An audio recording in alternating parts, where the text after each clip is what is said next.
Hi കൂട്ടുകാരെ, നമ്മൾ 2 ദിവസത്തിന് മുന്നേ വായിച്ച ഒരു വാർത്തയാണ്. നമ്മുടെ കാസർഗോഡ് പരിസരത്ത് ഒരു 18 വയസ്സായ മോളെയും ആ മോളുടെ ഉമ്മയുടെ സഹോദരനെയും ലഹരിക്കടിമയായ മോളുടെ വാപ്പ ആ മോളുടെ വാപ്പ കൊന്ന് കളഞ്ഞ വിവരം.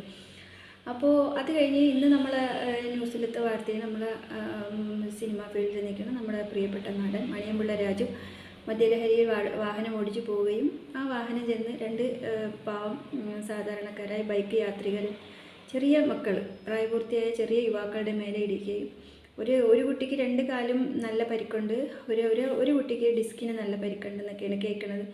എന്തായാലും ദൈവം രക്ഷിക്കട്ടെ, അള്ളാഹു അവരെ രക്ഷിക്കട്ടെ. കാരണം ഒരു വീട്ടിൻ്റെ ആശ്രയമാണല്ലോ, ഒരു വീട്ടിൻ്റെ അത്താണിയാവുമല്ലോ ആ 2 മക്കൾ. അപ്പോൾ ഈ ലഹരി എന്ന് പറയുന്നത് പാവപ്പെട്ടവനെയും പണക്കാരനെയും പിന്നെ സിനിമാ ഫീൽഡിലുള്ളവരെയും രാഷ്ട്രീയ ഫീൽഡിലുള്ളവരെയും മത ഫീൽഡിലുള്ളവരെയും എല്ലാവരെയും ഒരുപോലെ വേട്ടയാടിക്കൊണ്ടിരിക്കുന്ന ഒരു വിപത്ത് തന്നെയാണ്.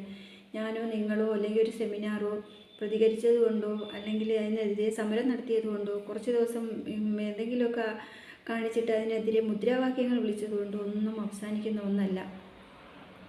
നമ്മളെ വീട്ടിലിരിക്കുന്ന ഓരോ പെണ്ണുങ്ങളും അതിന് ഭയങ്കരമായിട്ട് മുൻകൈ എടുക്കണം. കാരണം നമ്മളെ വീട്ടിലുള്ള ആണുങ്ങൾക്ക് അങ്ങനെ ഒരു ദുസ്വഭാവം ഉണ്ടെങ്കിൽ അറിയിക്കേണ്ടവരെ അറിയിക്കുക, എന്നിട്ട് അതിനുള്ള പരിഹാരം കണ്ടെത്തുക.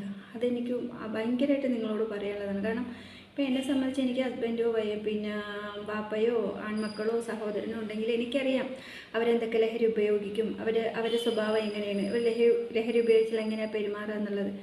അടുത്ത് നിങ്ങൾ ഇൻഫർമേഷൻ കൊടുക്കുക. ഇങ്ങനെയാണ് അത് കണ്ണടച്ചുകൊണ്ട് തന്നെ അതിൻ്റെ എതിരെ പ്രതികരിക്കുക. കാരണം എന്ന് വെച്ചാൽ നാളെ ഒരു അഫ്വാനായിട്ട് വരാം നമ്മളെ വീട്ടിലുള്ള ഒരു പുരുഷൻ, അല്ലെങ്കിൽ നാളെ ഇതുപോലെ കാസർഗോഡ് നടന്ന ആ ഒരു കൊലപാതകത്തിൽ ആ ഒരു വാപ്പ നമ്മളെ വീട്ടിലും ഉണ്ടാവാം, അല്ലെങ്കിൽ ഒരു സഹോദരൻ നമ്മളെ വീട്ടിലും ഉണ്ടാവാം, ഒരു മോൻ നമ്മളെ വീട്ടിലും ഉണ്ടാവാം.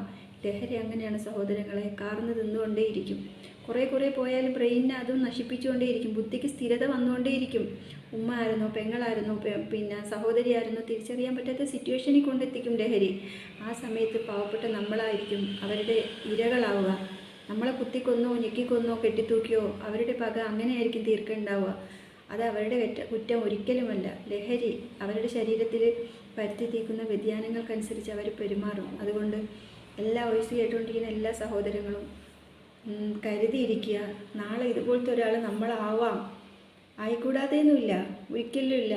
കാരണം എന്ന് വെച്ചാൽ ലോകം അങ്ങനെയാണ്, ഇന്നത്തെ സമൂഹം അങ്ങനെയാണ്. ഏത് ഫീൽഡ് എടുത്താലും ലഹരിയുണ്ട്. നമ്മളൊക്കെ ലഹരിക്ക് കൊണ്ട് ജീവിതം നശിച്ചു പോയ ആൾക്കാരാണ്. നശിച്ചെന്ന് വെച്ചാൽ ജീവിതം കരഞ്ഞു തീർത്ത ആൾക്കാരാണ്.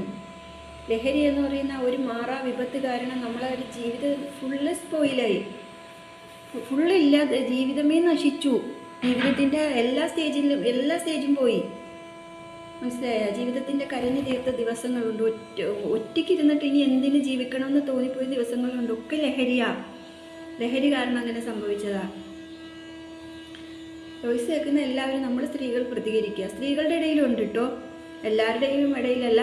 ഒരു 25% സ്ത്രീകളും MDMA നമ്മൾ കാണില്ലേ ഇപ്പോഴും ഇന്നും. എൻ്റെ ഒരു ഓർമ്മ ശരിയാണെങ്കിൽ എന്തോ ഒരു സിനിമാ നടി മാത്രമല്ല കേട്ടോ, എല്ലാവരും ഉണ്ട്. ഇന്ന് പിടിച്ചു ശ്രീലക്ഷ്മിയോ എന്തോ പറഞ്ഞിട്ടുള്ള ഒരു പെൺകുട്ടി, ഒരു കൂടെ 10 ആൾക്കാരുണ്ടായിരുന്നു. MDMA ആയിട്ടും കഞ്ചാവായിട്ടും മറ്റ് പല ഇതര ലഹരിയായിട്ടും ഇവരെ വിൽപ്പന നടത്തും. കാരണം ഇത് വാങ്ങാൻ ഒരുപാട് ആൾക്കാരുള്ളതുകൊണ്ട് ഇതിന് ഭയങ്കര ബെനിഫിറ്റുമാണ്. വിറ്റ് നല്ല പൈസ ഉണ്ടാക്കിയാൽ അവർക്ക് ആവശ്യമായി ജീവിക്കാമല്ലോ എന്നുള്ള ഒരു ഇതിൽ ഒരുപാട് ആൾക്കാർ ഇതിൻ്റെ ഫീൽഡിൽ വിൽപ്പനയ്ക്ക് വേണ്ടിയിട്ട് ഇറങ്ങുന്ന ആൾക്കാരും ഉണ്ട്. അപ്പോൾ നമ്മൾ പെണ്ണുങ്ങൾ നല്ലപോലെ കരുതിയിരിക്കുക, അതിനെതിരെ പ്രതികരിക്കുക. കാരണം ലഹരി കൊണ്ട് എനിക്ക് നഷ്ടമായത് എൻ്റെ ജീവിതം മാത്രമല്ല, എൻ്റെ സ്വപ്നങ്ങളും ആയിരുന്നു. ഒരുപാട് സ്വപ്നങ്ങളുള്ള മനുഷ്യന്മാരാണ് നമ്മളെല്ലാവരും, ആണുങ്ങളും പെണ്ണുങ്ങളും. നമ്മളെ ജീവിതം ഒരു ലഹരിക്ക് വേണ്ടിയിട്ട് തീർക്കാനുള്ളതല്ല. ഇന്നത്തെ കാലത്ത് ഒരു ലഹരി ഉപയോഗിക്കാത്ത ഒരാൾ ജീവിതത്തിലോട്ട് വരിക എന്ന് പറയുന്നത് വളരെ റെയറായിട്ടുള്ള കാര്യമാണ്. കാരണം സ്കൂളിൽ പഠിക്കുന്ന കുട്ടികൾ മുതൽ കോളേജിൽ പഠിക്കുന്ന കുട്ടികൾ മുതൽ രാഷ്ട്രീയമായാലും സാമ്പത്തിക പൊതുപ്രവർത്തനങ്ങളായാലും എന്തിനു പറയുന്നു, ഡോക്ടർമാരുടെ ഇടയിൽ പോലും MDMA പോലുള്ള ഇത് ഉപയോഗിക്കുന്നതും കഞ്ചാവ് പോലുള്ള ഉപയോഗിക്കുന്നതും നമ്മൾ കണ്ടിട്ടുണ്ട്. ഒരുപാട് കേസസ് നമ്മൾ സോഷ്യൽ മീഡിയയിൽ വായിച്ച് മനസ്സിലാക്കിയിട്ടുണ്ട്. പഠിക്കൂല.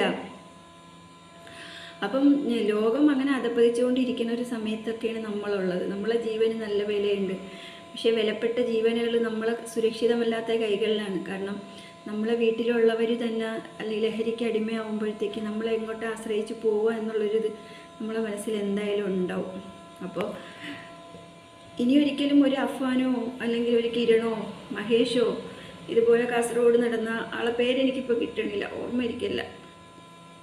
എന്തോ ഒരു വല്ലാത്തൊരു പേരാണ്, ഒരു മുസ്ലിം പേരാണ്, എനിക്കത് ഓർമ്മയില്ല, മറന്നുപോയി. എഴുതി വെക്കണമെന്ന് വിചാരിച്ചതാണ്, ഞാൻ മറന്നുപോയി, എഴുതി വെച്ചില്ല. അങ്ങനെയുള്ള ഒരാൾ നമ്മളെ വീട്ടിലും ഉണ്ടാവാതിരിക്കട്ടെ, നമ്മളെ പരിസരങ്ങളിലും ഉണ്ടാവാതിരിക്കട്ടെ, ലോകത്ത് തന്നെ ഉണ്ടാവാതിരിക്കട്ടെ. നമുക്ക് എല്ലാവരെയും നല്ലതാക്കാൻ വേണ്ടി പറ്റൂല. കാരണം മദ്യത്തിനൊക്കെ ഗവൺമെൻറ് പോലും സപ്പോർട്ട് ചെയ്യുന്ന സമയത്ത് നമ്മളൊന്നും ഒരുപാട് ഇങ്ങനെ ശബ്ദം ഉയർത്തിയിട്ടോ പ്രതികരിച്ചിട്ടോ ഒന്നും ഒരു കാര്യമില്ല. കാരണം സംരക്ഷണം നൽകേണ്ടവരും പിന്നെ സാന്ത്വനപ്പെടുത്തേണ്ടവരും ആശ്രയം തേടി പോകുമ്പോഴത്തേക്ക് പരിഹാരം തന്നെത്തേണ്ടവരൊക്കെ കൈകളിൽ തന്നെയാണ് ഈ ലഹരി കൂടുതലായിട്ടുള്ളത്. അവർ തന്നെയാണ് അത് വിറ്റിട്ട് കാശുണ്ടാക്കിയിട്ട് കോടീശ്വരന്മാരാവാൻ വേണ്ടി നോക്കുന്നത്. വലിയ വലിയ പ്രമാണികളുടെ വീട്ടിലാണ് ഇതുപോലുള്ള ബ്രൗൺ ഷുഗർ കാര്യങ്ങളൊക്കെ, ഈ MDMA അതുപോലുള്ള പേര് നമുക്ക് എടുത്തു പറയാൻ പറ്റില്ല. അങ്ങനെയുള്ള സാധനങ്ങളെല്ലാം പിന്നെ നടത്തുന്നത് എന്നോട് വാദിച്ചിട്ടുണ്ട് കേട്ടോ. എന്നോട് എൻ്റെ ലൈഫിലുള്ള ആൾക്കാർ വാദിച്ചിട്ടുണ്ട്. കഞ്ചാവ് എന്ന് പറഞ്ഞാൽ നമ്മളെ കൺട്രീസിലാണ് അത്ര ഇല്ലീഗലായിട്ടുള്ളൂ, ബാക്കിയുള്ള എല്ലാ കൺട്രീസിലും അത് ലീഗൽ അത്രേ. എല്ലാ കൺട്രീസിലും എന്നല്ല, പേരെടുത്ത് പറയേണ്ട ഏതൊക്കെ ഒരു കൺട്രീസിൽ ലീഗലാണ്.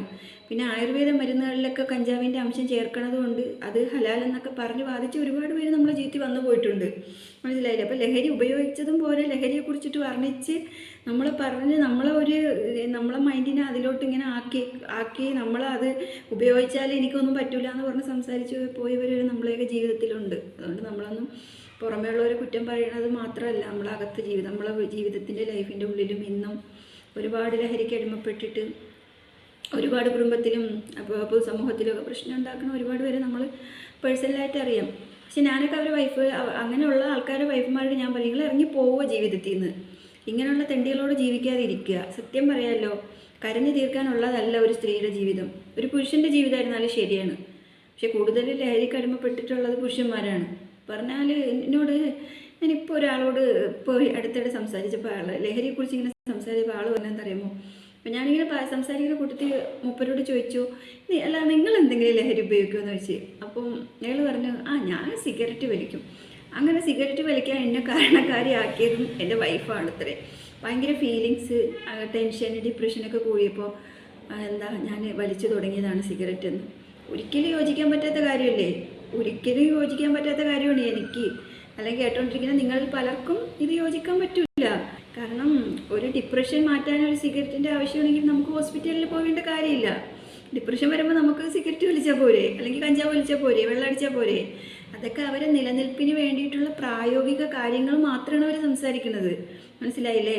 നമ്മളെ കണ്ണ് മൂടി കെട്ടിയിട്ട് അവർക്ക് തെറ്റ് ചെയ്യാൻ വേണ്ടിയിട്ട് അവർ വെറുതെ കണ്ടെത്തുന്ന ഓരോ മുടന്ത ന്യായങ്ങൾ മാത്രമാണ് അങ്ങനെയുള്ള വാക്കുകൾ. എനിക്കറിയാം എന്നോട് പറഞ്ഞ കാര്യങ്ങളെന്നൊക്കെ പറഞ്ഞാൽ നമ്മൾ ജീവിതത്തിൽ ചിലപ്പം നമുക്ക് ദൈവത്തോട് പോലും നമുക്കൊരിത് തോന്നിപ്പോവും, ദൈവം ഇങ്ങനെ പറഞ്ഞിട്ടുണ്ടോ, അല്ലെങ്കിൽ നമ്മൾ പഠിക്കുന്ന ഇന്നിൻ്റെ കാര്യങ്ങളിൽ ഇങ്ങനെ പറഞ്ഞിട്ടുണ്ടോ എന്നൊക്കെ ഉള്ളൊരു തോന്നലുണ്ടാവും. അപ്പം ലഹരി ഒന്നിനും ഒരു പരിഹാരമല്ല, ഒരു ടെൻഷൻ കുറയ്ക്കാനുള്ള മാർഗ്ഗമല്ല, ടെൻഷൻ കൂട്ടുകയുള്ളൂ. മാത്രമല്ല നിങ്ങളെ ബോഡിയാണ്, നിങ്ങളെ പൈസയാണ് നശിച്ചുകൊണ്ടിരിക്കുന്നത്, നിങ്ങളാണ് അതുവഴി. ഒരു വൈഫിൻ്റെ പിന്നെ വായു കൊണ്ടുള്ള പറച്ചിലുകൊണ്ടോ അല്ലെങ്കിൽ മോശം പ്രവൃത്തികൾ കൊണ്ടോ സ്നേഹമില്ലായ്മ കൊണ്ടോ ഒരു ലഹരിക്ക് അടിമ ആകുക എന്ന് പറയുമ്പോൾ അത് ഏറ്റവും ശുദ്ധ മണ്ടത്തരമാണ്. ജീവിച്ച് കാണിച്ചു കൊടുക്കുക.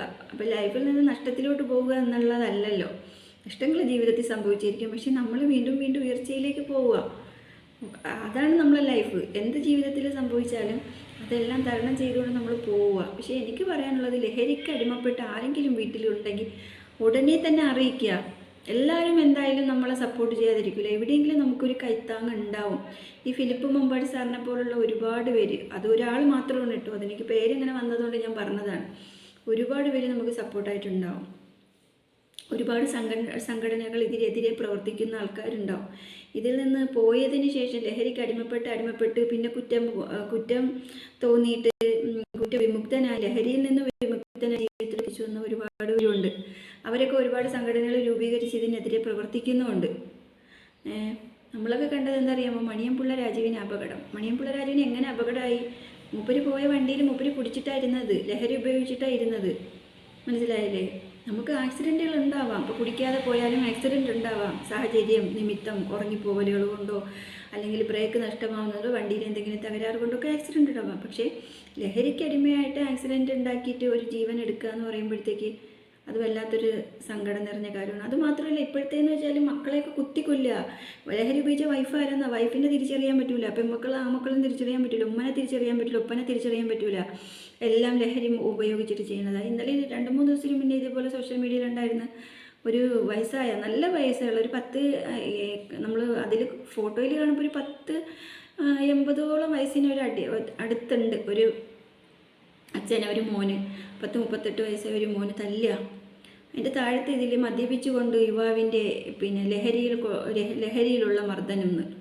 അപ്പം അത് എഴുതിയ ആൾക്കാരെ സമ്മതിക്കണമല്ലോ, അത് സോഷ്യൽ മീഡിയയിൽ പിടിച്ച് പ്രചരിപ്പിച്ചവരെ ഇതാക്കണമല്ലോ. അടിക്കുന്ന വീഡിയോസ് എടുത്ത് പ്രചരിപ്പിച്ചത് ഒരു പക്ഷേ ഒരു നന്മ ഉദ്ദേശിച്ചുകൊണ്ടും ആവാം, ഇങ്ങനെയുള്ളവരുണ്ടെങ്കിൽ ശ്രദ്ധിക്കണം എന്നുള്ള ഒരു ഇതിലും ആവാം. പക്ഷേ എങ്കിലും ഒരു വയസ്സായ ഒരു മാതാപിതാക്കളെ തല്ലണത് കണ്ടുകൊണ്ടൊക്കെ നിന്നിട്ട് വീഡിയോസൊക്കെ എടുത്ത് പ്രചരിപ്പിക്കുമ്പം അതൊക്കെ വളരെ ഹൃദയത്തിനെ വെട്ടി നുറുക്കുന്ന ഒരു ദയനീയ കാഴ്ചയാണ്. അപ്പം ലഹരി എന്ന് പറയുന്ന ഒരു വിപത്ത് ഈ ലോകത്തുള്ളിടത്തോളം കാലം ഒരുപാട് പെൺമക്കളും ഭാര്യമാരും ഉമ്മമാരും ഒക്കെ കരയേണ്ടി വരും തീർച്ചയാണ്. കാരണം അത്രത്തോളം ഡേഞ്ചറിലോട്ടാണ് ആ ലഹരി കൊണ്ടെത്തിക്കുന്നത്. MDMA ഒക്കെ പോലുള്ളതൊക്കെ വലിച്ചു കഴിഞ്ഞാൽ പറഞ്ഞു കേട്ടറിവാണ് 3 വർഷം പോവുള്ളൂ, ശരീരം സൂക്ഷിച്ചുകൊണ്ടിരിക്കും, അവർക്കൊരു നിലനിൽപ്പില്ല എന്നൊക്കെയാണ് പറയുന്നത്. അപ്പോൾ എന്തിനാ കയ്യിലിരിക്കുന്ന പൈസ കൊടുത്തിട്ട് കടിക്കുന്ന നായ വാങ്ങുക എന്നുള്ളൊരു പഴഞ്ചൊല്ലുള്ള, എന്തിനാ അതിന് നിൽക്കണത്? അതിൻ്റെ ആവശ്യം എന്താ? നമ്മൾ സ്വയം നശിക്കുക എന്ന് വെച്ചാൽ ദൈവം തന്ന നല്ലൊരു ആയുസ്, അള്ളാഹു തന്ന നല്ലൊരു ആയുസ് ദുനിയാവിൽ ഉണ്ടായിട്ട് നമ്മൾ നല്ല പോലെയല്ലേ ജീവിക്കേണ്ടത്. ലഹരി ഉപയോഗിക്കുമ്പോഴത്തേക്ക് എന്നെ പറയുന്നുണ്ട്, അതിൽ തന്നെ എഴുതിയിട്ടുണ്ട് അതിൻ്റെ ന്യൂനതകളും അതിൽ വരുന്ന ഒരു അപകട സാധ്യതയും എല്ലാം എഴുതിയിട്ടുണ്ട്. എന്നിട്ടും അത് വാങ്ങി ഉപയോഗിക്കാൻ കാണുന്ന ആ വലിയ മനസ്സുകൾക്ക് മുന്നിൽ ഒരുപാട് നമസ്കാരം പ്രണാമമുണ്ട്. കാരണം എന്തല്ലേ, നമ്മൾ ആ പൈസയ്ക്ക് എന്തെങ്കിലും നല്ല ഫുഡുകൾ വാങ്ങി കഴിച്ചാൽ എന്താ, വീട്ടിലിരിക്കുന്ന പെണ്ണുങ്ങൾക്ക് അല്ലെങ്കിൽ അത് കൊണ്ടുകൊടുത്ത് സേവിങ്സ് ആക്കിയാൽ എന്താ? ലഹരി ഉപയോഗിക്കുന്ന പൈസകൾ സേവിങ്സ് ആക്കി ഉപയോഗിക്കും. കഞ്ചാവിനൊക്കെ എന്താ നല്ല പൈസയാണ് പറയുന്നത്, 500 തൊട്ടുണ്ട് 1000, 2000, 3000. MDMAക്കൊക്കെ പറയുന്നത് വെച്ചാൽ 3000 കണക്കിന് പൈസ ഉണ്ടെന്നാണ് പറയുന്നത്. അതൊരു സേവിങ്സ് ആക്കി വെച്ചാൽ കുടുംബത്തിന് നാളെ അതൊരു വരുമാനമാക്കി എടുക്കാം, അങ്ങനെ പറയാനുള്ളൂ. ഈ ലഹരിയുടെ കാര്യം എവിടെ കേട്ടാലും എൻ്റെ കണ്ണെന്നറിയും, മനസ്സിലറിയും കേട്ടോ. കാരണം ജീവിതത്തിൻ്റെ ഒരുപാട് നാളുകളിൽ രാത്രിയും പകലും ഈ ലഹരി കൊണ്ടിട്ട് കരഞ്ഞുറങ്ങിയ ഒരാളാണ് ഞാൻ. ലഹരി ഉപയോഗത്തിൻ്റെ പേരിൽ ഒരുപാട് അനുഭവിച്ച ഒരാളാണ് ഞാൻ. അപ്പോൾ എവിടെ അതുണ്ടെങ്കിലും എൻ്റെ കുടുംബത്തിൽ അതെൻ്റെ മക്കളായിക്കോട്ടെ അല്ലെങ്കിൽ എന്നെ ചുറ്റിപ്പറ്റിയുള്ള ഏത് ആൾക്കാരായിക്കോട്ടെ ഞാൻ ഒരിക്കലും സമ്മതിച്ചു കൊടുക്കാൻ എന്നെക്കൊണ്ട് കഴിയാത്തൊരു സംഭവം ഈ ലഹരി എന്ന് പറയുന്നത്. എൻ്റെ മാത്രം ചിലപ്പോൾ തെറ്റായിരിക്കും, ചിലപ്പം കേട്ടുകൊണ്ടിരിക്കുന്ന ഒരുപാട് പേർക്ക് ഇതിനെതിരെ ഒരു യോജിപ്പും ഉണ്ടായിരിക്കും. എന്നാലും ഞാൻ എൻ്റെ വ്യക്തിപരമായിട്ടുള്ള എൻ്റെ കാര്യം പറഞ്ഞതാട്ടോ. എനിക്ക് ലഹരി എന്ന് പറഞ്ഞാൽ എന്ത് ഞാൻ ക്ഷമിക്കും, സഹിക്കും. പക്ഷേ ഈ ലഹരി എന്ന് പറയുമ്പോൾ എനിക്കത് താങ്ങാനേ കഴിയില്ല. കാരണം അത്രയേറെ ഞാൻ പ്രതിസന്ധിയിൽ പെട്ടിട്ടുണ്ട്.